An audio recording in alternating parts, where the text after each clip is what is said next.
Hello po sa mga followers natin. Dito po, galing po kami sa Villa Solomon. May nakita po kami dito na nag-harvest ng sili po. Ito po oh. Yan. Si Miss Salomon. Jane Salomon po. Siya po yung nag-harvest ng sili niya. Ito po oh. Ay, bukod gali imo ya. Ay, kagani imo ya. Kala ko sa'yo ito. Nag-harvest naman ta kadak ya. Yan oh, ang dami-dami na oh. Yan. Doon pa bi oh. Nag-harvest naman ta kanya kya. Bakit anak na pato dyan ba ya? Ay, so sorry.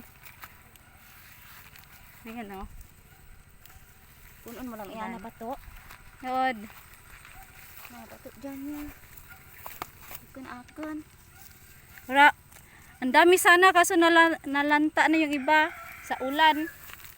Yan oh. Sino magbaligya be ikaw? Te, makakwarta karon kara. Makapera ka na pag nabinta mo na yan. May pera ka na.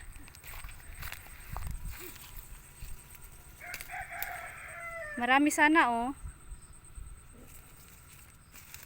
Yan oh. Dami oh. Yan. Yan po, tulungan ko muna si Miss Mandiuya. Bye bye po.